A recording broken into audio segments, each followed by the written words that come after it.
Alors, bonsoir tout le monde. Bienvenue dans le Web Journal de Radio-Québec, édition du 29 mars 2026. On parle aujourd'hui encore de l'Iran puisque tout le monde semble pris sur ce sujet-là. C'est le sujet qui retient l'actualité internationale. On ne peut pas l'échapper, même si on a expliqué dans les web journaux précédents tous les fondements de la réflexion nécessaires pour comprendre ce qui est en train de se produire là-bas. On est dans une réédition de l'opération Midnight Hammer de juin dernier. Qu'est-ce qui s'était passé à Midnight Hammer? C'est-à-dire, ça fait déjà 8 ou 9 mois, les Israéliens avaient commencé à bombarder sous prétexte qu'ils voulaient détruire le nucléaire iranien. La menace, là, Netanyahou avec la bombe à l'ONU, ils voulaient détruire le nucléaire iranien. On commençait à bombarder pendant 12 jours, ont apparemment tué les hauts dirigeants du régime, les scientifiques, etc., qui réapparaissaient 2 semaines plus tard vivants. Ils ont commencé une œuvre de destruction. L'Iran n'a pas vraiment rappliqué. On avait tout expliqué ça la dernière fois. Le système antidéfense aérienne, de défense antiaérienne n'avait, comme dans cette fois-ci, n'avait pas été utilisé. Et à la fin, les États-Unis étaient arrivés et avaient largué quelques bombes sur Natanz et je pense un autre complexe nucléaire et avaient dit c'est terminé, c'est terminé, c'est terminé. Et là, c'était très difficile pour Netanyahou de dire non, non, non, non, non, nous voulons continuer plus que son allié américain, l'Israël a besoin des États-Unis, avait déclaré que c'était terminé. Et là, les gens disaient non, non, Netanyahou ne respectera pas la trêve imposée par Trump, etc., etc. Et finalement, je me dis non, non, il ne peut pas aller contre la parole de Trump puisqu'il a besoin ils ont besoin des Américains dans la région, etc. Et là, on est 9 mois plus tard dans les négos et les Israéliens avaient toujours envie d'y aller. C'est ce que Marco Rubio a dit au début du conflit, laissant paraître le fait qu'Israël était derrière le fait que les Américains aient été tirés là-dedans.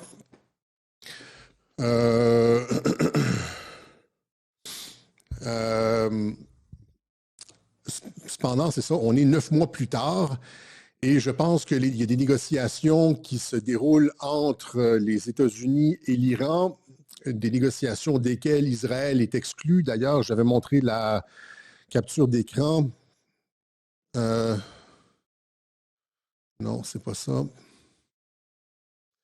Voilà ici. Donc, Netanyahou demande à la Maison-Blanche si des pourparlers secrets avec l'Iran ont lieu. Donc, ils ne savent pas exactement qu'est-ce qui se passe dans les négociations entre les États-Unis et l'Iran. Il y a des canaux parallèles, il y a des... c'est pas par Tucker Carlson que les informations circulent. Là. Il y a des canaux directs, parallèles. On l'a montré à plusieurs reprises. Et je pense que ce qui a été convenu avec l'Iran pour terminer ce bellicisme israélien et pouvoir stabiliser la région et signer les accords d'Abraham, etc., c'est la destruction d'un certain nombre de cibles en Iran, c'est-à-dire ils se sont engagés, comme je l'ai expliqué, je pense que c'est la dernière fois ou la fois d'avant, c'est-à-dire à avoir une limite sur certaines forces militaires, comme par exemple, ça c'est les demandes de la Russie en Ukraine. La Russie ne veut pas plus que X nombre de chars, pas plus que X nombre d'avions, etc. La Russie donc demande des garanties pour signer la paix avec l'Ukraine et c'est probablement la même chose ici. Et donc, ils se sont entendus sur le fait de réduire la flotte iranienne pour ouvrir le détroit d'Ormuz, etc., détruire un certain nombre de sites de l'État profond. Ça aussi, je l'ai mentionné. Et donc, il fallait procéder à cette opération pour vider le matériel et bien rassurer les Israéliens, le haut commandement, la Knesset, les colons, etc., les radicaux en Israël, bien les rassurer à l'effet que l'Iran n'est maintenant plus une menace et dire, malgré le fait qu'il n'y a pas eu de changement de régime, dire oui, oui, oui, il y a eu un changement de régime. Nous avons tué la première vague d'ayatollahs, puis après ça, nous avons tué une deuxième vague d'ayatollahs. Et là, on ne sait même plus exactement à qui on parle, nous dit Trump, mais ils savent très bien à qui ils parlent et c'est du tape à l'œil le fait. C'est-à-dire que Trump est allé en conférence de presse cette semaine dire qu'il y avait eu effectivement un changement de régime en Iran, alors qu'il n'y avait pas de changement de régime en Iran. Il n'y a pas eu de changement de régime en Iran. Trump dit qu'un changement de régime est en cours en Iran. Ça, c'est de la com politique. On va voir un peu justement comment fonctionne la com politique un petit peu plus tard, parce que le régime n'a pas été affecté. Il y a eu, comme je l'expliquais en juin dernier, un renouvellement. Il y a eu, on a fait de la place à une nouvelle génération, mais il n'y a pas de changement fondamental de structure dans la gouvernance iranienne. Je vous montre Trump qui dit qu'il y a eu, oui, il y a eu un changement de régime. C'est comme pour apaiser des votes en guerre, là.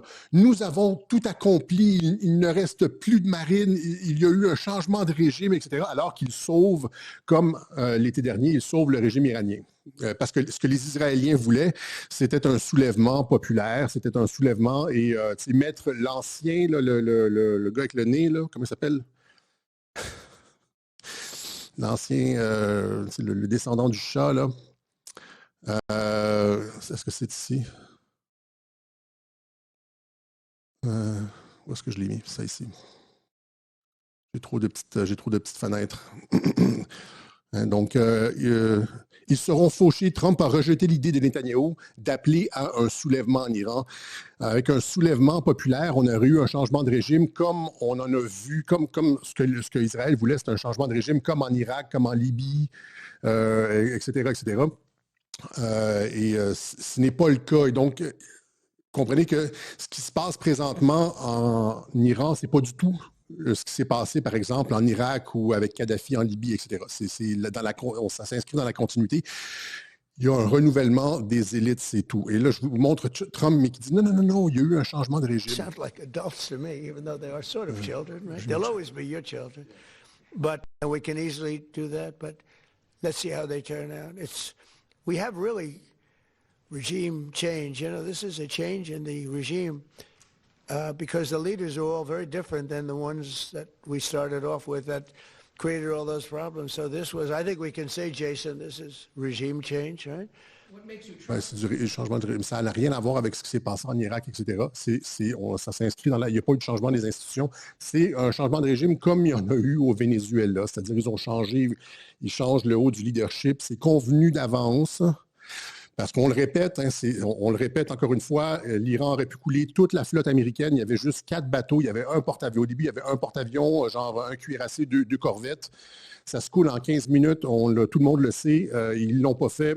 Ils ont coulé, ils ont abattu aucun avion américain, etc. Avec des missiles hypersoniques. Là, imaginez si Trump, encore une fois, est-ce que Trump aurait pris la chance? Je ramène toujours ça parce que les gens, des fois, ont comme des hésitations, là, des objections. Est-ce que Trump, sachant qu'un porte-avions se coule en 15 minutes en envoyant 10 missiles hypersoniques sur le porte-avions, est-ce que Trump aurait fait le gamble d'être le seul président de l'histoire depuis la Deuxième Guerre mondiale à perdre des marins, à perdre genre 2, 3 bâtiments qui coulent dans le fond du Golfe? Qu'est-ce que ça aurait fait à sa présidence? Pensez-y sérieusement, alors que c'est facile. Il n'aurait jamais joué ce gamble-là. Sachant que c'est hyper facile de couler et que avec ce qu'ils ont supposément accompli, ils ont genre décapité le régime, détruit tout, etc. Normalement, l'Iran serait en droit de tout envoyer la gomme sur les porte-avions américains. Ils n'ont rien fait. C'est-à-dire qu'il y a des négociations en coulisses, comme le craint Israël. Je répète ça parce que les gens, c'est comme si ça ne frappe pas les gens. Les gens continuent à produire du matériel politique, du blabla, continuent à disserter sur la guerre comme, en évitant l'éléphant dans la pièce, c'est-à-dire qu'il y a eu une entente entre les États-Unis et l'Iran pour pas que l'Iran coule les porte-avions ni un avion non plus, etc., avant même que ça commence. Les gens oublient ça complètement. Okay? Il y a eu des cibles qui ont été frappées, les cibles ont été convenues. C'était, comme je l'ai expliqué, je pense que c'est dans le deuxième au journal, des cibles de l'État profond en Iran. Et là, c'est pas moi qui le dis, c'est Pete Hegseth qui dit les cibles qu'on a frappées en Iran, c'est des cibles, c'est des installations qui ont été construites avec l'argent qui a été envoyé par Barack Obama, les 4 milliards de dollars en palette de cash. C'est-à-dire, c'est du comptant. Ce que Obama a envoyé, c'est du comptant. Il y a eu d'autres fonds qui ont été envoyés, mais il y a eu 4 milliards en cash, de dollars US en cash, c'est-à-dire qu'on ne peut pas voir où est allé l'argent. Il y a eu des rétrocommissions qui ont été payées à des Européens avec ça. C'est un des dans le web journal de 2018, où ce que j'en parle, on voit le vice-premier, le vice-ministre des Affaires étrangères de l'Iran qui dit ça. Si les Européens continuent sur cette voie-là, on va nommer les noms qu'on a payés avec les rétrocommissions de cet argent-là. Il faut retourner en arrière dans les web journaux, là, j'ai la capture d'écran. Mais cet argent-là a été utilisé pour construire des sites clandestins. Des sites clandestins, on ne voit pas comment l'argent est dépensé, etc., etc. Et ce sont ces sites-là, les sites, comme je l'avais expliqué, des sites de l'État profond, des sites noirs, des black sites, qui ont été frappés par les Américains, qui ont été détruits, entre autres. Il y a d'autres choses aussi, là, mais entre autres. Je vous montre Hexet sur cela, justement. Et merci à... Je pense que c'est Hello Traduction ou Vanessa qui nous ont fait ça, genre presque instantanément, genre à 1 heure du web journal. Networks that we know. Many of the Iranian military factories and bases that we're systematically destroying were paid for by the pallets of American cash that Barack Obama flew into Tehran under the Iran deal. You might call it an inconvenient truth. Iran took our money and turned it into weapons and bunkers and ammo. And now we're destroying those weapons. Donc, ils détruisent les sites qui ont été payés, qui ont été construits avec l'argent, le cash envoyé par Barack Obama, etc. Donc, c'est ce que je vous expliquais il y a à peu près 2 web journaux quand je disais qu'ils frappaient des sites. Comme en Syrie. En Syrie, il s'est passé la même chose. Il s'est passé exactement la même chose. C'est-à-dire que les États-Unis ont frappé à quelques reprises Assad. Là, tout le monde disait il n'y avait pas de changement de régime. Ça, c'était durant le premier mandat de Trump. Tout le monde disait c'est le début de la Troisième Guerre mondiale. Je pense que je l'ai à quelque part ici, là, le début. Je ne vais pas me perdre, je vais pas perdre le fil de ma pensée, là, mais en tout cas, je ne l'ai pas. Asti, oui. Ça ici, ça c'est quand ça c'était il y a 8 ans, Troisième Guerre mondiale, les frappes en Syrie. Tout le monde parlait déjà de Troisième Guerre mondiale à cette époque-là. Je savais exactement qu'est-ce qui allait se passer avec Trump. C'est des frappes tape à l'œil. Les Syriens avaient été avertis à l'avance, comme les Iraniens qui ont été avertis à l'avance. Les sites étaient convenus, exactement comme présentement, c'est ça, c'est les sites qui ont été payés avec l'argent, le cash de Barack Obama. Les cibles, la Navy, etc., ça a été convenu. Et c'est ça, donc frappe aérienne, on avertit d'avance, ce sont des sites convenus. Et j'avais dit, justement, j'expliquais dans ce web journal-là, ce n'était pas des web journaux à l'époque, qu'on frappait aussi des cibles de l'État profond en Syrie. Il y avait aussi des sites clandestins qui étaient frappés par les Américains. Sous couvert de frapper Assad, là, on frappait genre loin dans le désert un site de l'État profond, un truc enfoui, etc., etc. Okay? Donc, c'est le même pattern ici, c'est qui est utilisé ici. Donc, on est dans la continuité de Midnight Hammer, c'est-à-dire qu'Israël veut un truc complet, les États-Unis s'interposent, négocient en coulisses avec l'Iran, puis permettent finalement de sauver le régime. Non, il n'y aura pas de changement de régime au sens où le veut Israël, c'est-à-dire on renverse complètement le régime des ayatollahs, puis on met le Pavlani ou quelque chose comme ça. On fait une espèce de régime, une démocratie libérale. Il n'y a pas ça. Mais et là, il y a comme le double discours de Trump qui dit oui, on a eu un changement de régime, mais vous voyez bien qu'il dit il y a eu un changement de régime alors qu'il sauve le régime. Et donc, on est exactement dans le même pattern. C'est ce que je veux véhiculer dans ce premier segment-là, que ça fait déjà comme 10 minutes, là. C'est qu'on est exactement dans le même pattern que Midnight Hammer l'été dernier. Les Israéliens veulent aller beaucoup plus loin. Je suis nerveux aujourd'hui, je déparle. Les Israéliens veulent aller beaucoup plus loin dans la transformation, dans l'attaque, dans le changement de régime, etc., etc. Les États-Unis arrivent, ayant négocié déjà avec l'Iran, s'entendent sur un certain nombre de trucs et disent finalement c'est terminé, c'est terminé. Et je vous disais, pas la vie, merci. Et je vous disais la semaine dernière, je dis, on est en train de rentrer dans la phase de négociation et c'est ça qu'on voit présentement, on est entré dans la phase de négociation. Toute la semaine, ça a été clair qu'on était dans la phase de négociation, mais il y a eu comme des oui, non, des va-et-vient. Genre l'Iran publie un démenti, etc. Mais là, aujourd'hui, juste avant d'entrer en onde, ici, c'est le Pakistan affirme ça c'est Associated Press, le Pakistan affirme qu'il accueillera les pourparlers américano-iraniens, tandis que l'Iran avertit que les troupes terrestres américaines seraient incendié. Donc, il y a effectivement des pourparlers. Trump n'a pas menti. C'est le truc de Trump dit qu'il y a des pourparlers, l'Iran dit non, etc. C'est ce qu'on appelle le brouillard de la guerre. Il s'est passé exactement ça avec Kim Jong-un. Je l'ai expliqué dans le théâtre Trump-Kim, où Trump était censé avoir un sommet avec Kim Jong-un. Et là, finalement, Kim Jong-un avait publié un truc où est-ce qu'il disait Mike Pence est un petit chien de poche de Donald Trump, n'est pas fiable, etc. L'administration Trump affirme que la Corée du Nord a annulé sa rencontre avec Pence. Et il y avait cette espèce de chicane entre Trump et Kim Jong-un. Ici, New York Times, la lettre de Trump à Kim annulant le sommet de la Corée du Nord. Il a annulé le sommet. Et là, il y avait comme... C'était une fausse chicane, OK? Encore une fois, c'était tout convenu d'avance avec la Corée du Nord. Et il y avait même, comment il s'appelle, Raymond Saint-Pierre, l'ancien envoyé de Radio-Canada, à Pékin, qui disait les deux, Trump et Kim, sont des narcissiques. Et donc, c'était certain que le sommet allait être annulé. Là, prenant le contre-pied de Raymond Saint-Pierre, je dis dans ce web journal-là, je fais la prédiction, je dis non, le sommet va avoir lieu, va tout de même avoir lieu, probablement au même endroit et au même moment. Et c'est exactement ce qui s'est passé. Le sommet a eu lieu au même endroit, au même moment. Et donc, toute cette histoire de...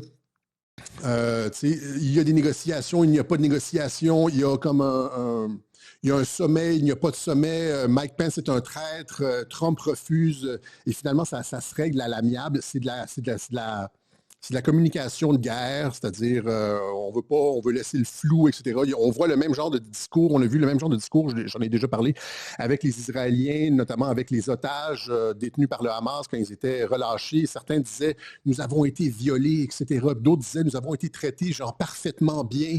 Ils étaient exemplaires, et ils embrassaient leurs captifs, les personnes qui les détenaient. Même chose avec... et donc, les politiques, ça ne sert à rien ce que je veux dire, c'est que ça ne sert à rien de se prendre les cheveux sur les déclarations politiques dans ce genre de situation-là, puisque c'est une stratégie politique bien connue de dire une chose et son contraire pour confondre les gens, pour qu'il n'y ait aucune analyse sérieuse de la situation et pour qu'on puisse faire ce qu'on veut en coulisses. Vous devez comprendre ça. Même chose avec le 7 octobre, on nous disait finalement, il y a eu comme 18 versions de qu'est-ce qui s'est passé le 7 octobre. Finalement, c'était les hélicoptères israéliens qui avaient tiré sur le festival. C'est de la grosse bullshit, ça. Et puis, mais il y a eu un moment où est-ce qu'on vous a fait croire que c'était les parachutes. Rappelez-vous,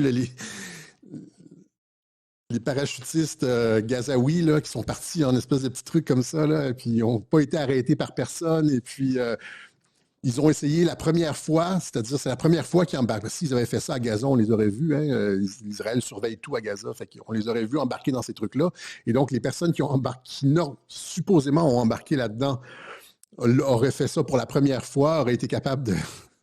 Mais les gens bouffent ce genre de trucs-là. Et donc, les versions contradictoires, c'est normal. Ce que je veux dire, c'est ça. C'est donc, l'Iran dit ici qu'il a al-Arabia en anglais. Le ministre des Affaires étrangères, Abbas Araghchi, dit que finalement, l'ayatollah a permis les négociations. Mais après ça, c'est l'Iran dément. Aucune négociation n'a été acceptée. Et puis là, il y a eu la trame narrative de Trump essaie de manipuler les marchés sans aucune preuve. Là, évidemment, il y a eu des transactions extrêmement fortuites, mais je veux dire chanceuses, mais il n'y a rien qui mène à Trump. C'est peut-être même les Israéliens qui ont fait ça.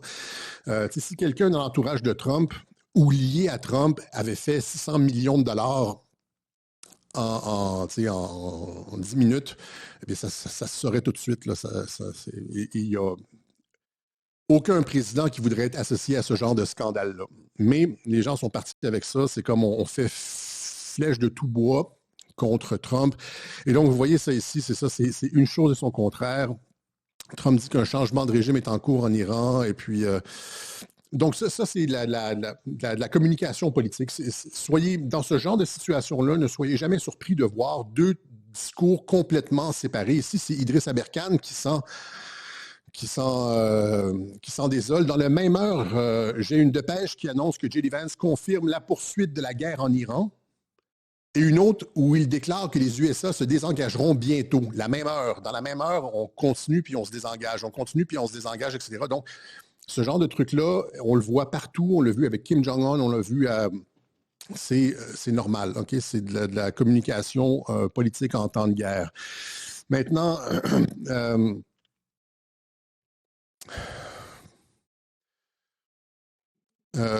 donc, on entre maintenant dans la phase des négociations. On n'est plus dans la phase des destructions, on est dans la phase des négociations, comme je l'expliquais. Et vous voyez ici, il y a des troupes apparemment qui sont déployées là-bas, mais vous comprenez qu'à genre 2000 et 5000, il n'y a rien qu'on peut faire contre l'Iran avec ça. La Russie a plus d'un demi-million de soldats sur le front du Donbass et ça avance quand même péniblement. Ça dépend des fois. Là, en été, ça avance plus vite, puis en hiver, c'est au ralenti et c'est pas. Et donc, qu'est-ce qu'on ferait avec 7000 soldats? Probablement pas grand-chose. La seule chose qu'on pourrait voir, c'est un débarquement sur l'île de Karg, comme le dit ici, comment il s'appelle déjà là? Joe Kent, mais il dit qu'une opération sur l'île de Karg serait un désastre. Ça serait effectivement un désastre parce qu'on pourrait faire sauter, on pourrait genre, l'île est petite et inonder l'île de missiles et détruire tous les Marines qui débarquent là-bas. Cependant, je vais ouvrir la porte, la prise de cette île-là serait possible si ça a été convenu encore une fois en avance avec l'Iran et Trump revendique la victoire et affirme que l'Iran offre une récompense dans les négociations, ce que l'Iran a démenti. Il a dit, je pense que c'était quelque chose lié au pétrole. Et donc, ça se peut qu'ils lui ont dit, prenez l'île de Karg, etc. Mais encore une fois, c'est comme les bateaux, c'est comme les avions, etc. C'est des troupes qui débarqueraient sur l'île de Karg sans autorisation préalable de l'Iran se feraient anéantir. L'Iran le dit ici, donc elle serait incinérée. C'est ce que Joe Kent lui aussi dit, c'est pas faisable. Mais encore une fois, stop, c'est faisable s'il y a eu une entente avec l'Iran. Ils ne le disent pas, les gens vont dire boots on the ground, tu sais, mais si c'est convenu avec l'Iran, c'est possible. Donc, ça, c'est pour ça. Donc, je pense que j'ai d'autres choses à dire, mais je reviendrai là-dessus plus tard. On est en train de voir un changement géopolitique majeur, le plus gros changement géopolitique depuis la fin de la Deuxième Guerre mondiale. La Deuxième Guerre mondiale, ça a été l'extension de l'Empire américain avec l'OTAN, etc., etc. Et là, on voit le plus gros réalignement de troupes, de forces depuis la Deuxième Guerre mondiale, c'est-à-dire que les États-Unis se retirent du Moyen-Orient, et commence à se retirer de l'Europe aussi. Et ça, c'est majeur. Et là, il y a des gens qui font semblant de ne pas comprendre parce que ça a été expliqué dans toutes sortes de documents et de discours que les États-Unis veulent se retirer de l'Europe, qu'ils vont transiger non plus avec l'Europe en tant que bloc, mais seulement avec des pays sur le principe des ententes à la carte bilatérales.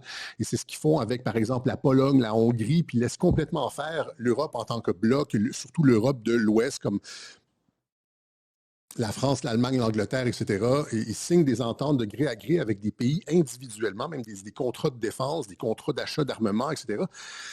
Et les commentateurs font semblant de ne pas voir que tout ça, comme Asselineau, font semblant, présentent ça comme des défaites américaines, alors que ça a été présenté, ça a été annoncé par Trump dans son premier mandat. C'est le principe d'America First, c'est dans tous les documents.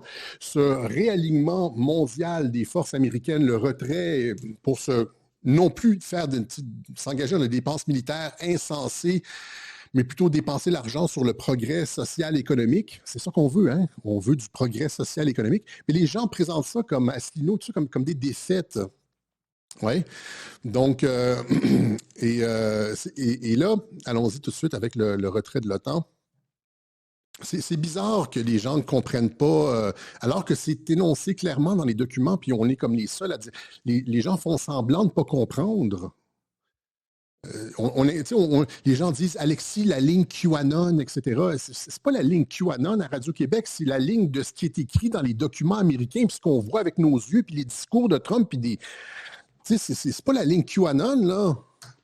Quand on voit qu'il n'y a aucun bateau qui a été coulé, que l'antiaérien n'a pas été activé, qu'il semble y avoir une entente pour sauver le régime, et c'est pas la ligne QAnon, ça. C'est juste de l'observation.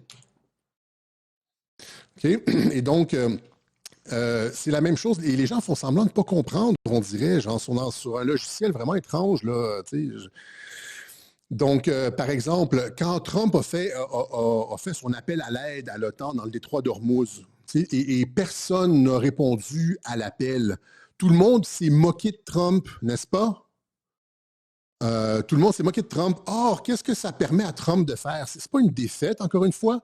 Qu'est-ce que ça permet à Trump de faire? Ça permet à Trump, comme je l'ai expliqué, de sortir les troupes de la région et aussi de dire, parce qu'il faut toujours une raison pour faire les choses en politique, ça lui permet de dire, maintenant, on n'a plus de raison, étant donné que les Européens ne nous ont pas aidés dans le Golfe Persique, on n'a plus de raison d'aider les Européens en Ukraine. Et donc, on peut y aller avec un rapprochement avec la Russie, puisque l'Ukraine, c'est plus notre affaire. Comprenez-vous un peu comment ça fonctionne, le jeu d'échecs géopolitique mondial? C'est pas les teams premier degré, là. Trump est dans la merde. Il s'est placé dans une situation intenable dans le Golfe Persique et là, il est obligé de faire appel à l'aide et personne ne vient à son... Ils vont devoir quitter la région, la queue entre les jambes. Comme ils sont absolument... Trump veut quitter la région et il le fait en plus de ça. Le fait d'appeler les Européens à l'aide et que le fait que les Européens ne viennent pas, ça lui donne une excellente raison de se désengager de l'Ukraine sans nécessairement avoir l'air de rompre ses engagements ou de négliger ses alliés, puisque c'est l'effet miroir, on l'a déjà expliqué, ses alliés lui ont déjà fait le coup à lui. Et c'est ce que Marco Rubio explique, justement, que le fait que les alliés ne soient pas venus à l'aide dans le Golfe Persique, ça permet aux États-Unis de se désengager de l'Ukraine et de donner beaucoup moins d'argent à l'OTAN. Are you going to ask G7 to help with the Strait of Hormuz? That, I think there was a couple of the leaders in Europe who said that this was not Europe's war. Well, Ukraine is not America's war, and yet we've contributed more to that fight than any other country in the world. So it'll be something to examine. The president will have to take into account. Donc, les Européens ont dit le Golfe Persique, le détroit d'Ormuz, etc., ce n'est pas notre guerre. Mais là, lui dit, non, dans ce cas-là, l'Ukraine non plus, ce n'est pas notre guerre aux Américains. Et ça permet donc aux Américains, ça leur donne une justification sans perdre la face pour se désengager de l'Ukraine, donner moins d'argent. C'est ce que Trump veut. Et il y a un timing avec ça parce qu'il y a des révélations maintenant qui sortent à l'effet que l'Ukraine se soit engagée contre Donald Trump dans les élections de 2024, de 2022, 2023, 2024. L'Ukraine et Zelensky en personne ont blanchi de l'argent, ils ont reçu de l'argent des pays occidentaux et une partie de cet argent-là a été recyclé et envoyé aux États-Unis pour la campagne de Kamala Harris, dans le camp Joe Biden, Kamala Harris, pour battre Donald Trump. Et ça, les informations viennent directement de la NSA et c'est John Solomon qui a eu l'exclusivité de ça. Je vous montre ça tout de suite. The United States government, the National Security Agency, intercepted conversations of President Zelensky's government in Ukraine in 2022, late 2022, conspiring with federal workers at the USAID to come up with a plan to take $200 million of USAID money. That is your money, folks, taxpayer money, route it through a series of transactions, move it into the United States, and launder it into Joe Biden's 2024 campaign and the Democratic National Committee. We have the intercepts for the first time. Tulsi Gabbard's team was willing to declassify them. There is now an Donc, Tulsi Gabbard a intercepté des communications personnelles de Zelensky où il envoie de l'argent, il blanchit de l'argent en Ukraine et envoie l'argent aux États-Unis pour battre la campagne Trump. Et voyez donc, est-ce que vous voyez le timing et le cui bono ici? C'est-à-dire que les États-Unis ont fait appel aux alliés européens dans le Golfe Persique. « Ah, on est mal pris, etc. S'il vous plaît, aidez-nous! » Et là, les Européens ont dit non, restez dans votre merde. Et là, tout de suite, les Américains disent « OK, très bien, maintenant, on peut se désengager de l'Ukraine. » Et en même temps, tu as ce truc-là qui sort sur Zelensky. Voyez-vous comment c'est déclassifié maintenant, là, ça sort maintenant. Donc, c'est ça, c'est la même semaine. Et c'est la même semaine où si la Russie dit être prête à approfondir ses relations avec les États-Unis aussi rapidement que Washington le souhaite. Voyez-vous, l'alliance Trump-Poutine. Et donc, c'est la même chose ici, c'est l'agence TASS, Peskov, le porte-parole du Kremlin. La Russie est prête à développer ses relations avec les États-Unis aussi profondément et aussi rapidement que les Américains le souhaitent, a déclaré Peskov à l'agence TASS.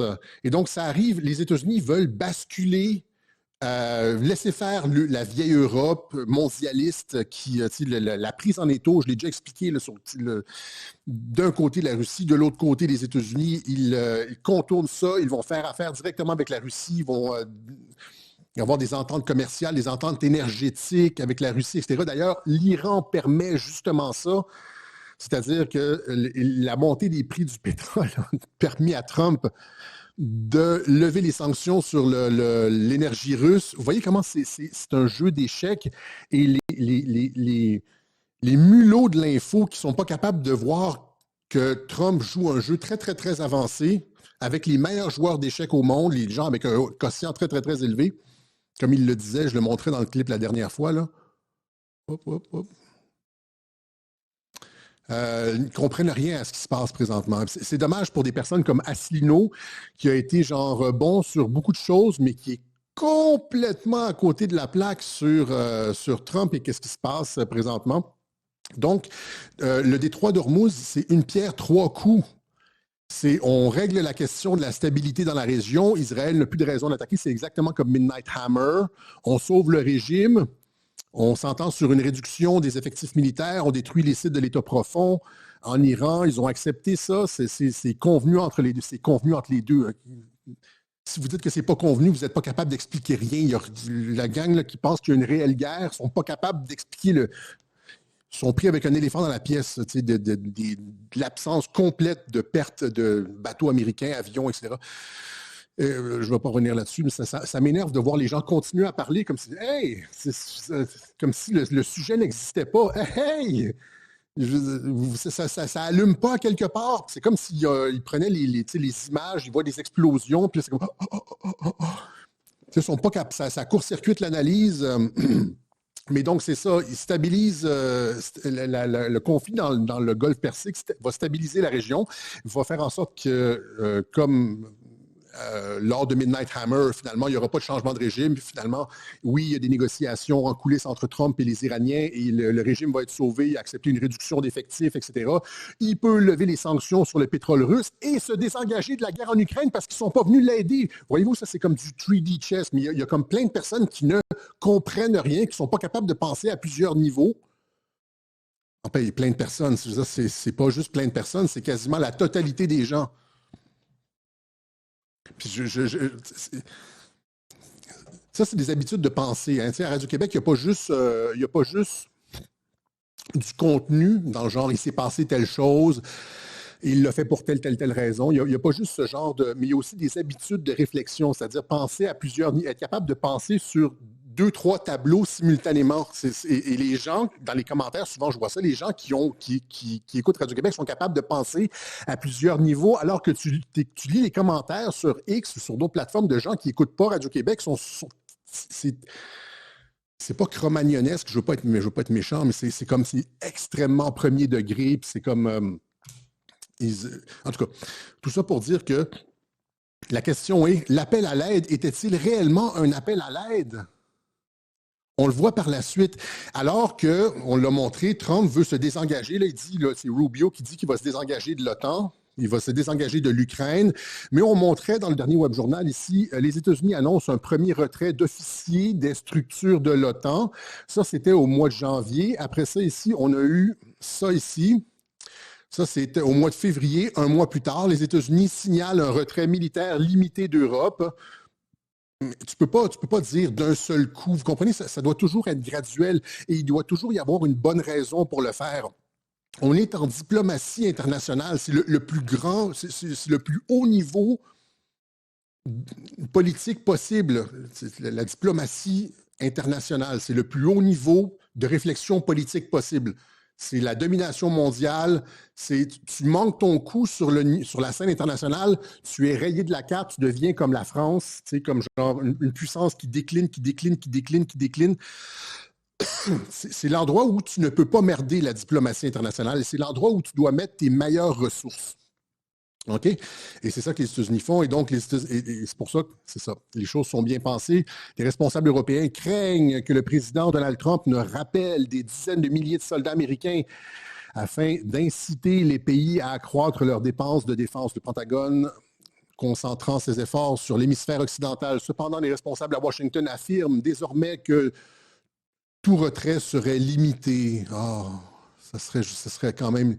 Mais on est dans une logique de retrait des États-Unis de l'Europe. Et là, c'est ici, ça c'est tombé hier ou avant-hier. Trump envisage de retirer les troupes américaines d'Allemagne, selon un rapport. Alors, et donc, allez, la base de Ramstein, on vide, on évacue ça. On n'a plus besoin d'avoir des troupes en Allemagne.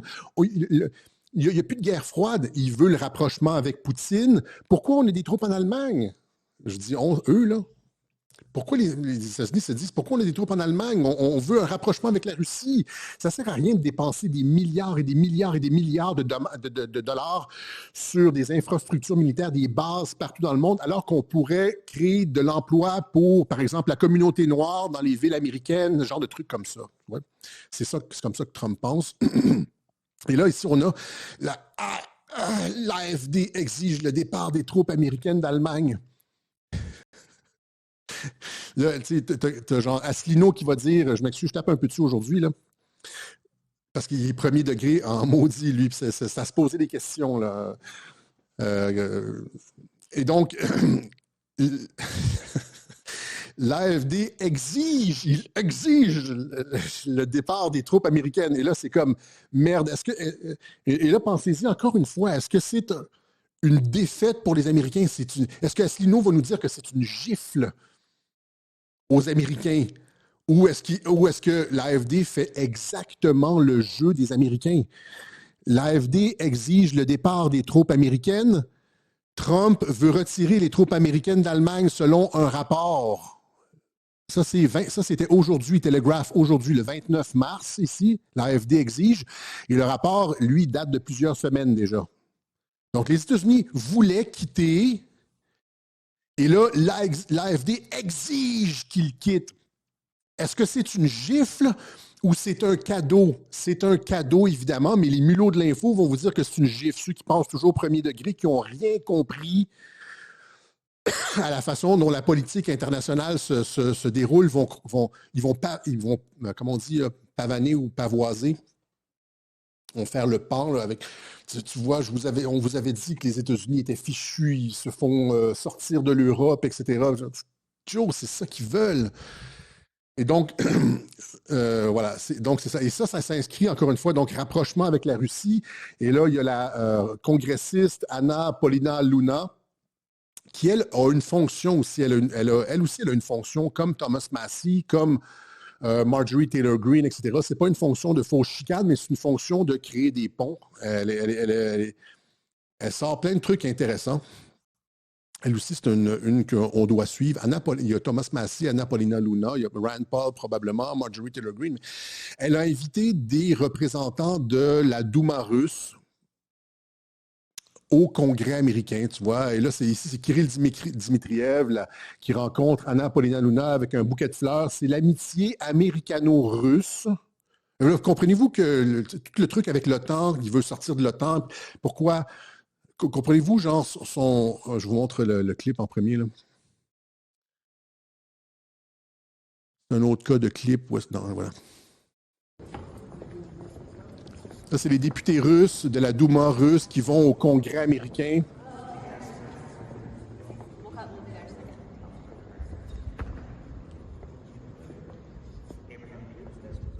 Les bouquets de fleurs offerts, etc.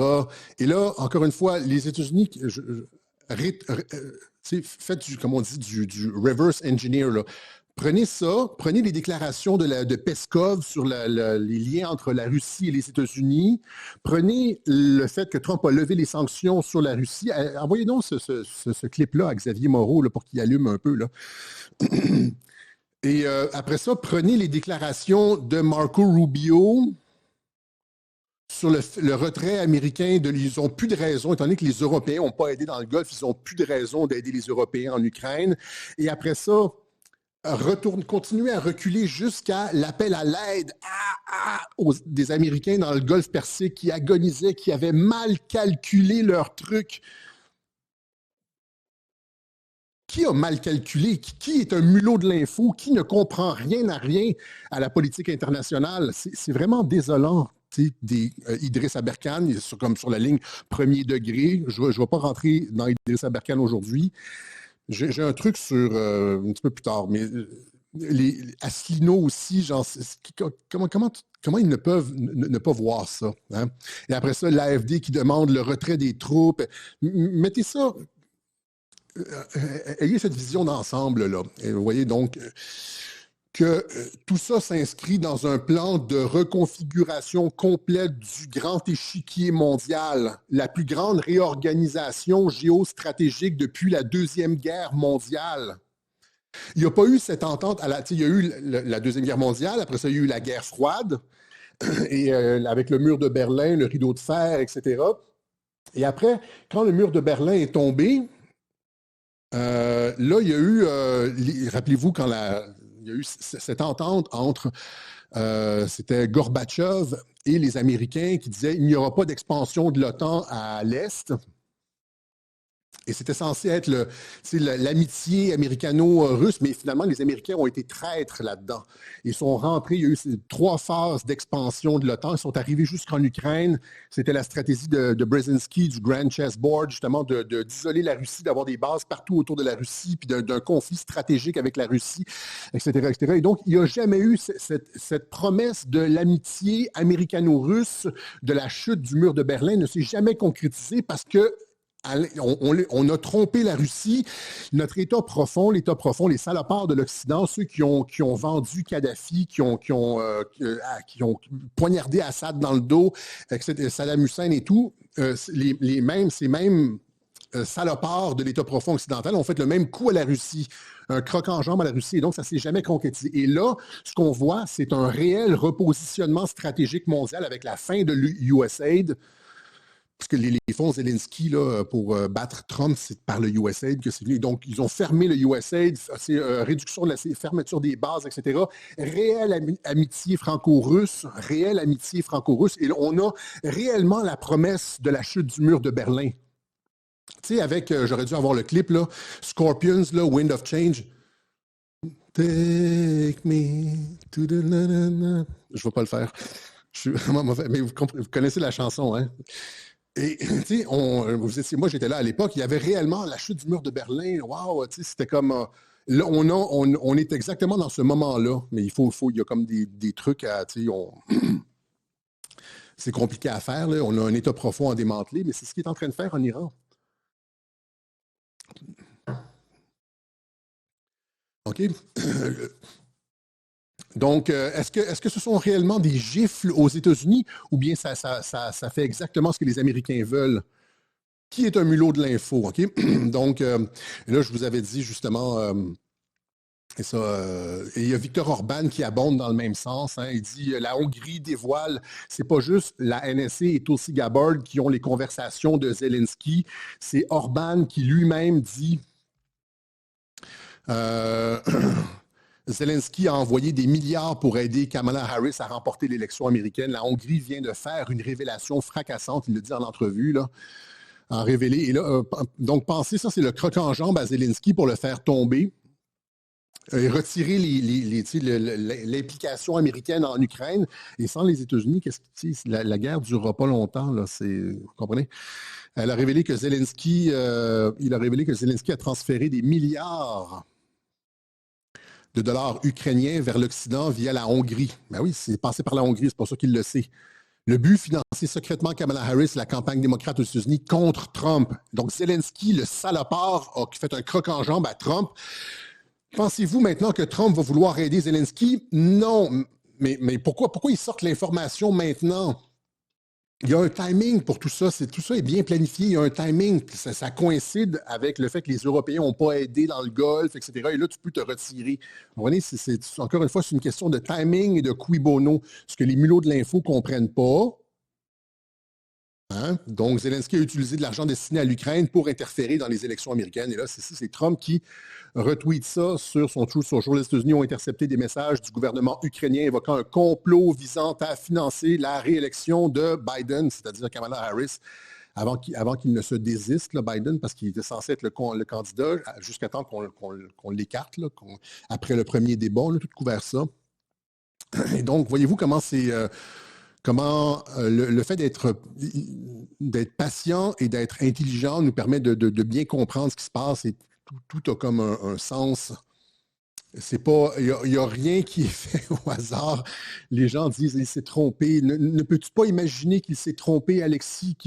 Ouais, oui, je peux imaginer qu'il se trompe, mais ça n'arrive pas souvent. C'est juste ça l'affaire. Si tu comprends, si tu ne vois pas, là, si tu es borné, puis tu es comme. Ouais, il s'est trompé. Il n'aurait pas dû aller dans le golfe Persique. Il s'est complètement fourvoyé et puis ils sont pris dans la merde. Ou bien tu peux comprendre que c'est un jeu d'échecs à très haut niveau puis qu'ils obtiennent, ils sont en train d'obtenir tout ce qu'ils veulent, finalement. Okay? Donc, ça, c'est pour la Hongrie maintenant. Il y a des gens qui disent Trump est dans la merde aussi. Les MAGA abandonnent Donald Trump. Les médias disent ça, hein, genre le mouvement MAGA est en train d'abandonner Donald Trump, etc. Or, il n'y a absolument aucune incidence. La guerre sur l'Iran, la guerre entre guillemets, là, les opérations en Iran n'ont absolument aucune incidence sur la base MAGA qui approuve Trump, selon CNN, à 100%. C'est presque stalinien. Tu sais, le grand timonier, là, genre Mao... Staline, Kim Jong-un rêve d'avoir... Même Kim Jong-un n'a pas 100%. Et là, c'est vrai, c'est peut-être finalement, je sais ça, comme un leader autoritaire qui obtient 100% d'appui de sa base. Je devrais pas rire, ils vont faire des clips de ça. Yeah, you know, sometimes you look at the polling data and there are numbers that just jump off the screen at you, and this is one of those. Because just take a look here. MAGA GOP view of Trump. Approve 100%, 100%. If you are a member of MAGA and the GOP, you approve of Donald John Trump. 0% say that they disapprove. You don't have to be... Ça, c'est CNN, mais je peux même pas croire que c'est vrai. Je veux dire, ça doit être organisé. Ça peut pas être vrai. Donc, vous voyez, ce que Joe Kent, la sortie de Joe Kent n'a absolument aucun incident. Contrairement à ce que, encore une fois, des personnes comme Asselineau, Aberkan, etc., essaient de nous faire croire, genre, le mouvement est fini, Trump est fini, les MAGA se retournent contre lui, etc. C'est zéro. Dans les personnes qui suivent l'actualité, il y a probablement un méchant paquet de personnes qui sait que les supposés retournements comme Joe Kent, Tucker Carlson, etc., ne sont pas des retournements, mais font partie d'une stratégie de double discours. Parce que ce que je viens de vous expliquer sur l'appel à l'aide américain pour finalement pouvoir dire ils ne nous ont pas aidés, on peut sortir de l'Ukraine avec le truc du pétrole, lever des sanctions sur le pétrole russe, plus la main tendue à la Russie, ben, c'est le même genre d'intelligence qu'il y a à l'intérieur du mouvement MAGA, avec la stratégie des doubles discours, où est-ce que tu peux genre garder Israël comme un ami, comme un allié, parce que si tu retires tes troupes de la région sans avoir de stratagème et d'avoir bien pensé tes trucs, c'est une trahison à Israël. Fait que tu veux comme bien faire ça. Donc, tu stabilises la région, mais tu ne veux plus qu'Israël contrôle ta politique, puis t'amènes toujours dans des guerres, puis qu'elle, finalement, te fasse chanter, puis c'est comme genre, tu nous as abandonnés. Et donc, tu veux comme prendre tes distances d'Israël, et donc, mais tu ne peux pas avoir l'air non plus d'un antisémite, et donc, tu veux faire ça comme d'une certaine façon, où est-ce que ta garde rapprochée te critique parce que tu es trop pro-israélien, puis là, tu dis à Israël, tu dis à Netanyahou, tu dis, regarde, je suis coincé, je suis acculé, là, ma base me déteste parce que je suis collé sur Israël, parce que je fais ce que vous voulez. Je ne peux pas aller trop loin. je peux pas. J'ai des pressions politiques de mon propre parti. Et donc, c'est une stratégie de communication extrêmement bien articulée, encore une fois, comme la stratégie de communication des doubles discours. Vous voyez, comme, tu sais, il y a des négociations avec l'Iran. Non, il n'y a pas de négociation. Même chose qu'avec Kim Jong-un en Corée du Nord. Le sommet est annulé, non, il n'est pas annulé. Oui, fausse chicane. Même chose avec c'est une fausse chicane avec Kim Jong-un, c'est une fausse chicane. Double stratégie, on l'a expliqué dans les anciens web journaux. Retrait des troupes, agenda America First, tu retires les troupes, mais la région est stabilisée pour Israël et puis il n'y aura finalement pas de Grand Israël parce que les frontières auront été cristallisées dans la paix. Et donc, c'est toujours très intelligent. Et ceux qui sont sur un logiciel tapent à l'œil, des unes tapent à l'œil et des erreurs et tout ça, genre l'AfD demande à Trump de quitter l'Allemagne, c'est une gifle. Sont toujours à côté de la plaque.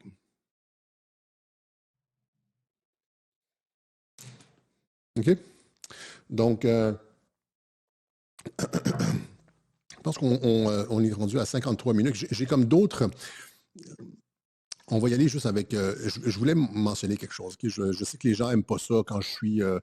Mais il faut que je le fasse quand même. Il y a beaucoup de personnes qui retournent leur veste à intervalles réguliers. Des personnes, et là, souvent je les critique, comme Idriss Aberkane cette semaine, je l'ai critiqué sur X parce qu'il semble avoir fait encore une fois depuis 2 semaines un 180. Exactement comme Amélie Paul, François Améléga et plusieurs personnes, c'est-à-dire, et je me permets de critiquer, je critique pas tout le monde. Là, on dit, Alexis, tu critiques toujours les personnes qui ne pensent pas comme toi, mais pas du tout. Je critique pas les personnes qui ne pensent pas comme moi. La plupart du temps, je les ignore.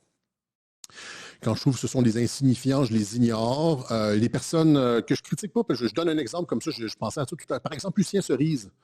J'ai beaucoup d'estime pour Lucien Cerise, mais on pense vraiment pas pareil sur Trump, etc. Trump, lui, est plus sur une ligne, je pense que Trump est contrôlé un peu, là, ou sous l'influence d'eux. Moi, je pense pas du tout. Je le critique pas, c'est pas parce qu'il pense pas comme moi que je... Mais ce que je me permets de critiquer, il faut que je fasse la mise au point.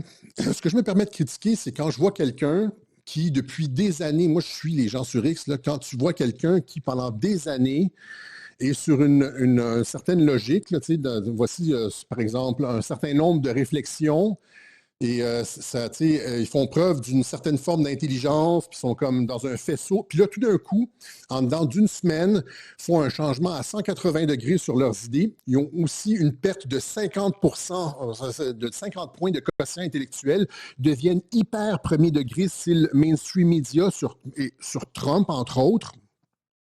Il y a comme quelque chose qui se passe. Il y a comme quelque chose qui se passe. Et ça a été le cas de Idriss Aberkane, ça a été le cas de François Améléga, ça a été le cas d'Amélie Paul, qui maintenant, qui était comme c'est une inconnue au Québec essentiellement. Là. Et là, elle fait des tweets anti-Trump, et puis, pof, sa carrière explose en Europe, et puis... un changement, j'en ai parlé, je ne vais pas revenir, je ne vais pas taper là-dessus. Un changement radical. Et là, c'est Idriss Aberkane cette semaine, il y a 2 semaines, là, qui a fait un.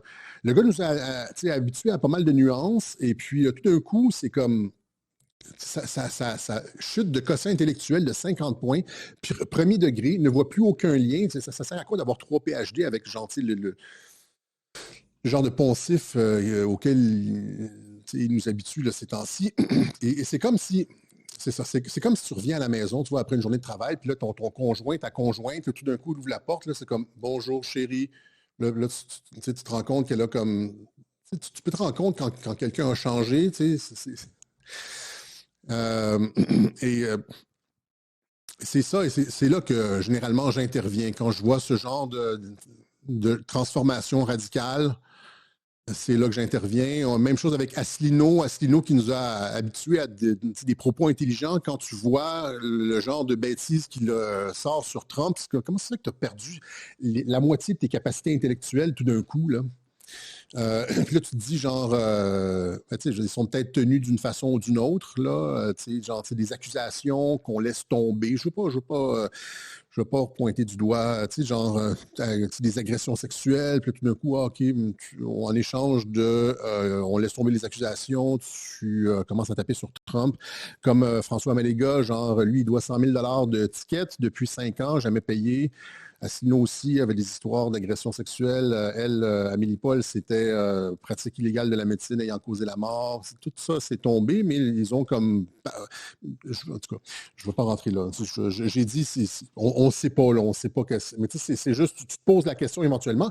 Et là, on tombe sur des clips comme, je ne me rappelle plus le nom de ce bonhomme-là, c'est un ancien agent de la CIA qui explique comment on retourne des influenceurs. Et on doit être conscient de ça. On doit être conscient de ça dans ce qu'on pourrait appeler la dissidence, parce que les gens disent toujours, on est du même côté, etc. Vous ne comprenez pas comment fonctionne l'infiltration. Trump utilise des stratégies d'infiltration. JFK en a parlé, notamment de l'infiltration des institutions américaines. Quand on parle d'infiltration des institutions américaines, comme l'infiltration du FBI, l'infiltration de la CIA, l'infiltration de c'est quoi les personnes qui, vous allez dire, non, on est tous du même côté. Non, ça s'appelle l'infiltration. Puis c'est le pain et le beurre des services de renseignement. C'est justement ça. Comme le disait, comment il s'appelle le gars, là? J'avais montré son clip, là. Il disait, c'est le mode par défaut des démocraties. Le complot, je ne me rappelle plus, c'est quoi son nom? Il y a à peu près un mois, là. C'est du trotskisme, c'est comme ça. Il y a deux façons. Le mouvement insurrectionnel mondial, il y avait deux façons d'opérer. Il y avait le stalinisme, qui était comme l'approche extérieure, le fait de conquérir par les armes, avec l'invasion des tanks, etc., comme aller en Afghanistan et tout, puis ou comme l'expansion du communisme en Asie, où il y a le trotskisme qui est l'infiltration. Et le gars nous explique dans un clip que les soldats traductrices ont traduit, comment tu retournes des influenceurs. Rappelez-vous comment aussi on payait 7 000 des influenceurs pour qu'ils changent leur veste de côté pour attaquer RFK Junior. Ça existe. Arrêtez de dire, Alexis, on est tous du même côté. Il faut avoir cette espèce de petite lumière. Je ne dis pas que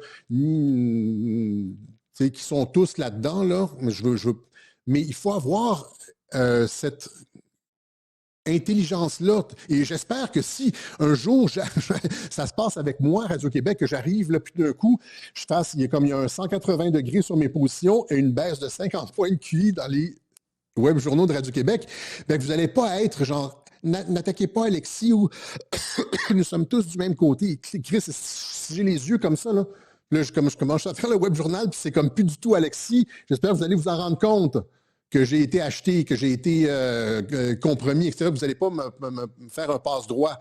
D'ailleurs, c'est pour ça qu'on en parle aujourd'hui. C'est de l'éducation, justement, pour ça. C'est comme carrément un antidote. Je vous montre en tout cas le clip. Écoutez bien, parce que c'est important.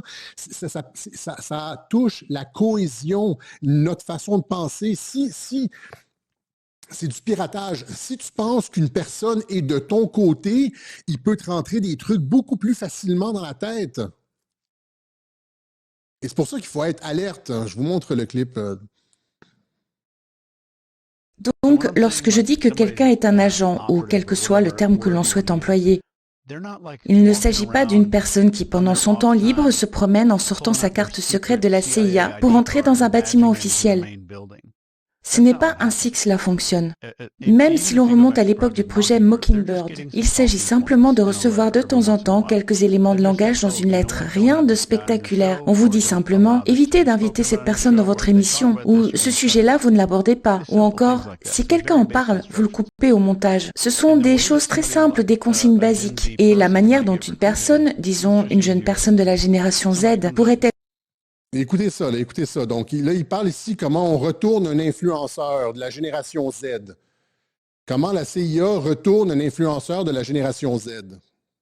Être recruté pourrait se dérouler ainsi. Prenons votre exemple. Quelqu'un vous aborde dans un restaurant, un bar, peu importe, et vous dit « J'adore votre podcast, vraiment ». Puis, au bout d'un moment, « Mais j'ai une question sérieuse à vous poser. Êtes-vous patriote ? Vous considérez-vous comme patriote ? À cet instant, on vous ancre dans une identité. Vous voyez? Ensuite, on enchaîne. J'ai une proposition à vous faire. Mais avant de vous montrer quoi que ce soit, dites-moi simplement oui ou non. Seriez-vous prêt à l'envisager, à regarder ce que j'ai à vous proposer? Cela pourrait être inconfortable. Seriez-vous prêt à le voir? Vous répondez oui. Première étape, on vous montre tout. Votre historique de navigation, des captures issues de vos webcams, sur votre téléphone comme sur votre ordinateur, dans les situations les plus compromettantes imaginables. Tout ce que vous avez pu faire de pire, enregistré d'une manière ou d'une autre. Et là, on vous dit, j'aime votre podcast, vous faites un excellent travail. J'ai envie de vous protéger. Je veux que tout cela reste hors de la vue du public. Et en plus, nous sommes prêts à vous verser 20 000 $ par mois. À partir de là, vous avez l'impression que c'est vous qui avez choisi. Vous repartez sans vous dire que l'on vous a forcé la main. On vous avait prévenu que ce serait difficile et vous avez accepté. Vous avez affirmé être patriote. Vous avez validé chaque étape. Et désormais, si vous acceptez, vous vous dites que si vous modifiez votre podcast, c'est pour votre pays. Vous n'allez pas vous considérer comme compromis. Il existe ce mécanisme appelé dissonance cognitive qui empêche notre esprit de se percevoir comme une mauvaise personne. Vous voyez comment c'est facile de retourner un influenceur? Tu sais, il y a différentes façons de le faire. Je ne veux pas aller dans le détail. Je me suis épanché un peu sur Idriss Aberkan sur Twitter. Je ne veux pas retourner ici. Mais que ce soit qu'il y ait juste eu des doutes ou non, on doit avoir ce réflexe-là d'être, et même, là, parlons de Q, il nous a averti là-dedans qu'il y a des personnes qui allaient détourner le mouvement, qui allaient essayer de nous rentrer. C'est une guerre cognitive. C'est cognitive warfare. Et c'est comme ça, c'est la meilleure façon de rentrer une idée dans la tête de quelqu'un, c'est si c'est une personne, si son mécanisme de défense n'a pas été activé. C'est-à-dire si c'est une personne autour d'elle qui lui dit une chose. Si c'est ta conjointe qui dit quelque chose, ça rentre beaucoup. Mais des fois, non. Là. Vous comprenez ce que je veux dire? Si c'est un allié, les choses, on absorbe les choses beaucoup plus facilement, on a beaucoup moins de résistance si c'est un allié qui nous les souffle plutôt que si c'est un ennemi. D'où l'intérêt de retourner des personnes dans notre camp pour commencer à faire passer des messages ou à être complètement aveugle sur certaines choses. Et là c'est ça. C'est comme dans les films comme Invasion of the Body Snatchers, là. Si vous voyez que tout d'un coup, il y a un changement de comportement, posez-vous des questions puis commencez. C'est juste ça. C'est juste ça que j'avais à dire. Je sais que les gens ne sont pas contents quand on fait de la division, mais c'est important d'avoir cette connaissance-là. Et donc, la question, c'est pas de critiquer n'importe qui ne pense pas comme nous, mais de voir des patterns, c'est-à-dire un changement radical de comportement, une préoccupation avec un nouveau sujet accompagné d'une baisse de 50 points de quotient intellectuel. De tout d'un coup, on était comme un penseur articulé avec des nuances, puis là, 0 nuance, premier degré sur un sujet X, etc. Voilà. Donc, on va terminer avec ça ici, Varia. Je ne veux pas revenir sur le sujet, puis je ne vais pas taper là-dessus, mais je pense que c'est important que mon public soit informé, de sorte que si je vous reviens avec les yeux comme ça, là, Alexis Cossette, bonjour, bienvenue dans le Web Journal du Québec, vous soyez capable de m'identifier. Dans les bonnes nouvelles, il y a ici, tu vois, la CIA accusée d'empoisonner le ciel avec des toxines. Des documents révèlent qu'un programme secret de contrôle climatique, ça c'était il y a 2 semaines, j'ai failli en parler, mais c'est jamais arrivé. Donc, RFK Junior, oui, toujours lui, affirme que les États-Unis sont à l'origine. RFK Junior affirme que les États-Unis sont à l'origine d'un programme sinistre autrefois qualifié de théorie du complot et promet d'y mettre fin. Ça, c'était le 17 mars 2026. Vous voyez, on nomme les choses, les chemtrails. Il avait promis ici d'y mettre fin. Ça, c'était en 2025, je pense.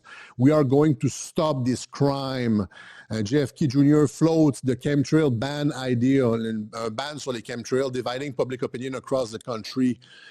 Et donc, les choses avancent là-dessus. Vous voyez, est-ce que ça serait possible si c'était quelqu'un de l'État profond? Non. Tout ce qu'il a fait sur les vaccins, sur les médicaments, ça serait possible si c'était quelqu'un de malhonnête? Non. Et aussi, CIO rétablit les tests génétiques de féminité pour participer aux Jeux olympiques. De sorte que, vous voyez ici, Trump qui republie une photo d'Iman Khalif qui ne participera pas aux Jeux olympiques de Los Angeles parce qu'elle ne voudra pas prendre un test génétique, parce qu'elle ne sera pas considérée comme une femme, parce qu'elle n'est pas une femme, malgré toutes les menaces de mort que j'ai reçues il y a 2 ans. J'ai reçu des vraies menaces de mort, là, genre, avec des Algériens qui me montraient, là, on t'occupe plus de pute. Allez, qu'est-ce que vous dites maintenant, là? Et aussi ça ici, donc, l'UE, et on l'a tenu bon, hein, contrairement à Idriss qui disait que c'était une femme, là, je me demande qu'est-ce qu'il pense. Et Salim Laibi, un des plus grands adorateurs de Donald Trump. L'UE s'oriente vers la création de centres de retour à l'étranger pour les migrants. Et donc, l'UE a plié d'une certaine façon. L'UE a plié, et là, il y a comme des hubs de remigration. Pouvez-vous imaginer, ça, c'est comme des hubs de remigration qui sont mis en place par l'Europe. Les choses changent tranquillement. Des fois, ça ne paraît pas parce qu'on est comme dans l'effet nocebo. Mais si vous regardez, là, sous la surface, l'eau est agitée en surface, mais il y a un courant de fond qui va vers des bonnes nouvelles et une stabilisation, un renversement des politiques mondialistes un peu partout dans le monde. Il y a aussi ça ici. Je n'ai pas complètement... je n'ai pas complété la tablette, là, mais c'est la banque Edmond de Rothschild perquisitionnée vendredi à Paris. Le cadre de l'affaire Epstein. La banque Edmond de Rothschild a été perquisitionnée vendredi dans une enquête financière liée au dossier Epstein, visant notamment l'un des anciens salariés, diplomate français, Fabrice Aidant, etc., etc. Donc, c'est ça, c'est quand même intéressant. Voilà. Donc, c'est ce qu'on avait pour vous aujourd'hui. Je pense qu'on avait autre chose, mais... si j'avais un conseil pour les gens, c'est toujours de faire le pari de l'intelligence dans l'interprétation de la politique intérieure et extérieure de Donald Trump. C'est ça qui est le plus payant. Et quand on pense qu'il s'est trompé, ou qu'il s'est complètement fourvoyé sur un dossier, généralement, on le regrette, on l'affirme haut et fort, et on doit rétro-pédaler. Et ceux qui rétro-pédalent, ceux qui font des affirmations, là, c'est la Troisième Guerre mondiale, etc. Là rappelez-vous, la semaine dernière, on a montré une couple de clips de gens qui disaient que c'est la Troisième Guerre mondiale. Là, ils sont obligés de rétro-pédaler. Mais ils peuvent pas. Le truc, c'est que ces gens-là ne rétro-pédalent pas, finalement. Ils ne font jamais de mea culpa. Ils sautent sur la prochaine controverse, la prochaine nouvelle, et ils lancent des nouvelles comme ça. C'est comme une après l'autre pour qu'on perde le compte. Et là, on est pris dans le truc, on répond à chacun de leurs trucs, c'est une controverse après l'autre, mais on oublie toujours qu'ils ont tort sur le fond. Et contrairement à Radio-Québec, où est-ce que nous, c'est le contraire, pour la vaste majorité de nos analyses, 95, je sais pas, 80% seulement, mettons. Là.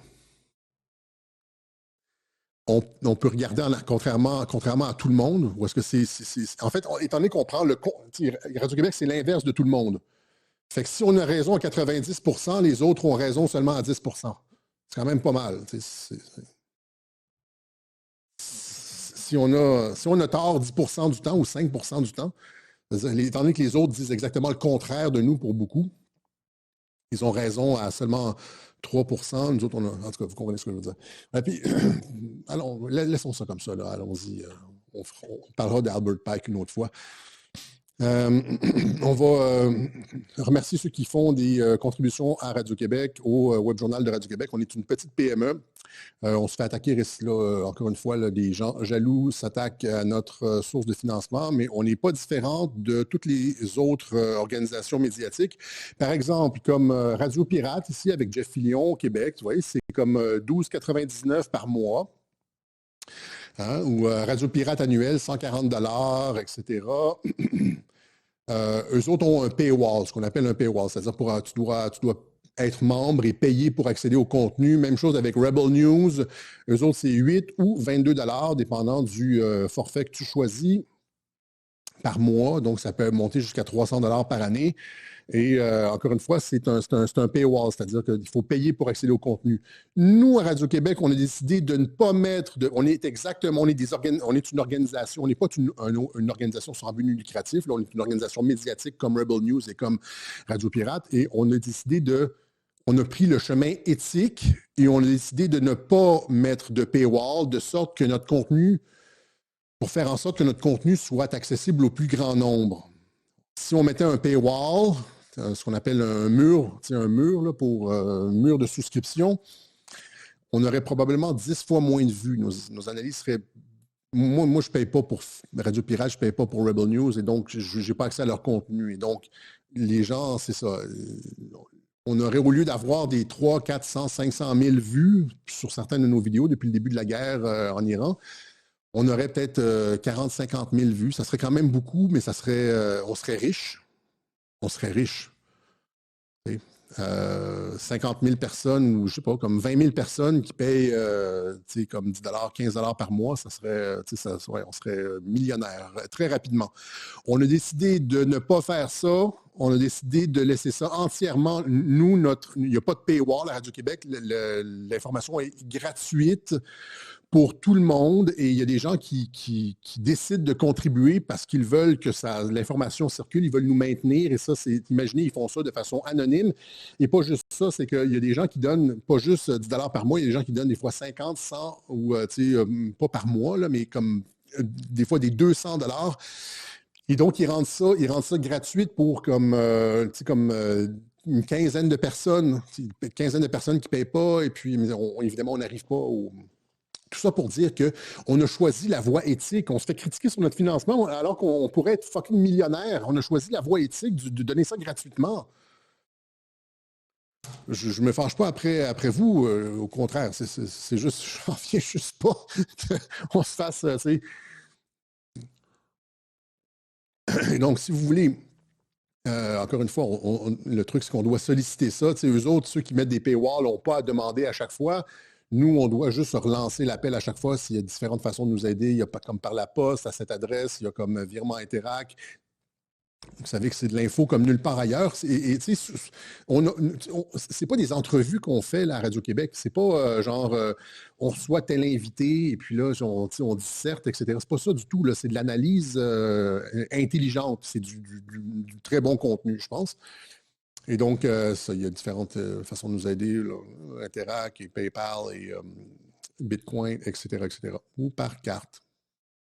Voilà.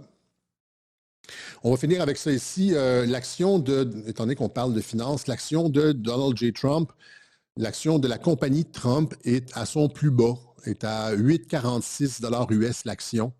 C'est un plancher bas historique. Et là, je le fais rarement, mais ceux qui ont les moyens de le faire, je vous conseille réellement d'acheter de ces actions-là parce que présentement, elle est basse parce qu'on est dans la guerre en Iran. Right? La guerre, entre guillemets, à l'Iran, et puis il y a les prix du pétrole, l'incertitude économique, etc. Mais on sait que Trump veut régler ça rapidement.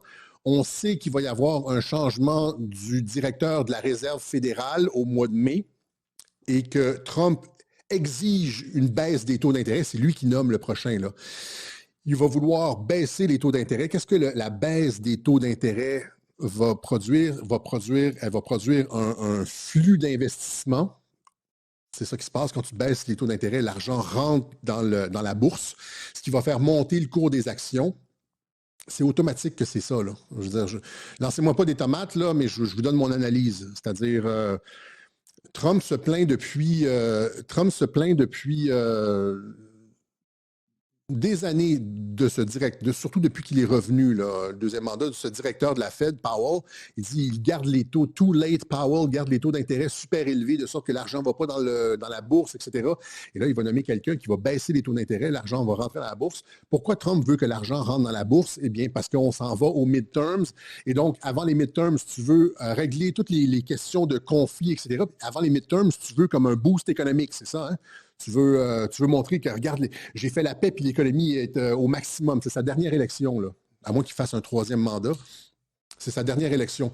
Et donc, il veut que l'économie tourne à plein régime. De quoi tu as besoin pour une économie qui tourne à plein régime? Mais tu as besoin, d'un contexte international apaisé. Après ça, qui va rassurer les investisseurs. Et tu baisses les taux d'intérêt, etc., etc.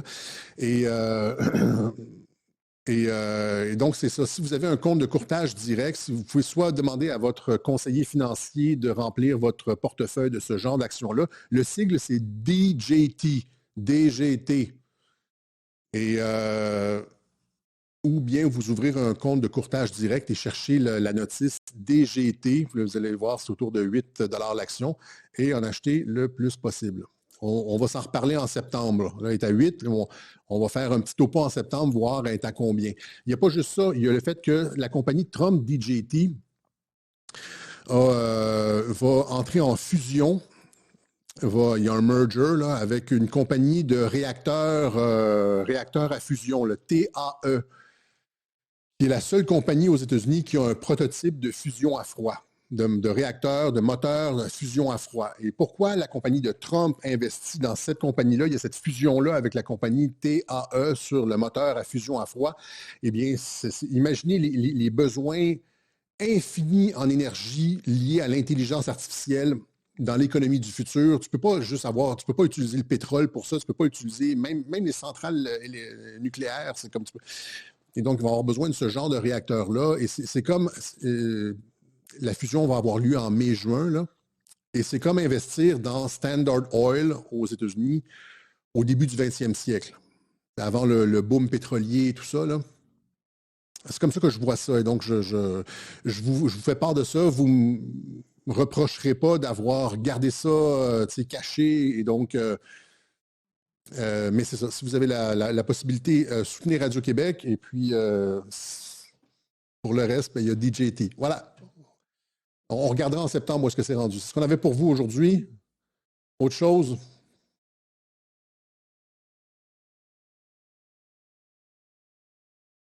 Il y a des applications qui font ça, notamment Wealth Simple. Si tu regardes Wealth Simple sur l'App Store, je pense que tu peux trouver ça.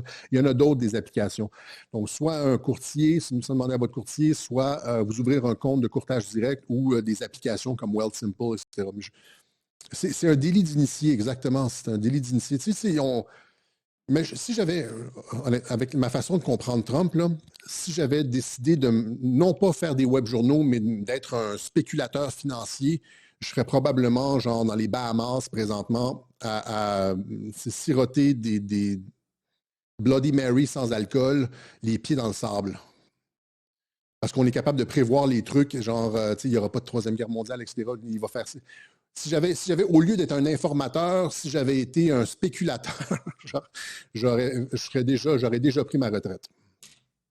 OK? Voilà. Donc, c'est ce qu'on avait pour vous aujourd'hui.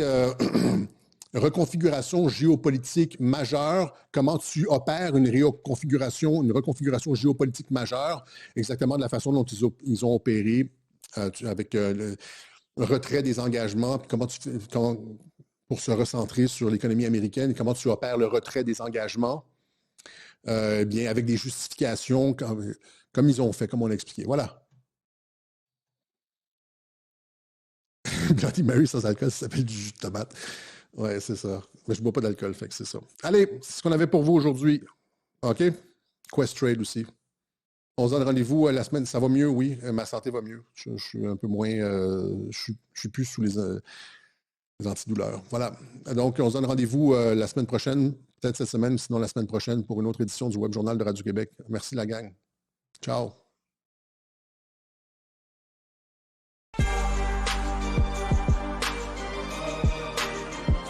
Yeah, sometimes you look at the polling data and there Attendez un instant, là.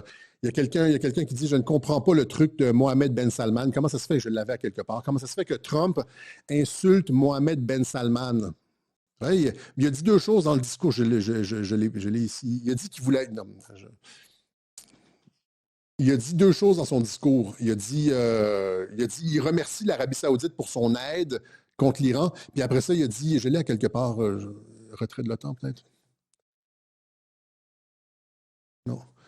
Il a dit genre que Ben Salman pouvait lui cirer les chaussures, can kiss his ass, m'embrasser les fesses et puis cirer mes chaussures, etc. Évidemment, ça va créer de l'indignation.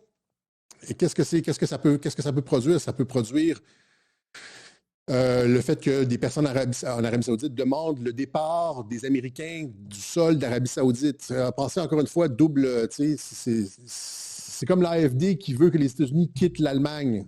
Là, ça va être les gens en Arabie Saoudite qui vont commencer à dire « Ouais, ça serait bien qu'ils décalissent les Américains. » C'est comme ça. Mais il n'y a pas de chicane fondamentale entre Mohamed Ben Salman et ça. On doit toujours penser comme stratégie de communication politique. Voilà. Il y a aussi Trump qui disait, j'ai fait traduire la vidéo, je ne l'ai pas passée, mais Trump qui dit qu'il voulait qu'on se rappelle de lui comme d'un peacemaker, comme quelqu'un qui a fait la paix. What do you want your legacy to be? Well, I'll tell you what, there were long-term wars and a lot of people being killed every year. So I've saved millions and millions of people. And I mean, I know it doesn't sound right for me to say this, but I'd love my legacy to be made as a great peacemaker, because I really believe I'm a peacemaker. It doesn't seem it right now, but I think I'm a peacemaker. Okay? Alors, comment peut-il réconcilier ça? Comment peut-il réconcilier le fait de vouloir qu'on se rappelle de lui comme un faiseur de paix, un pacificateur?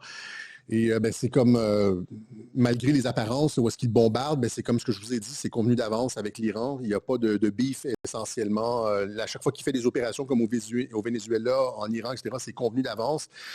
Et souvent, par exemple, juste la réflexion, je veux terminer là-dessus, là.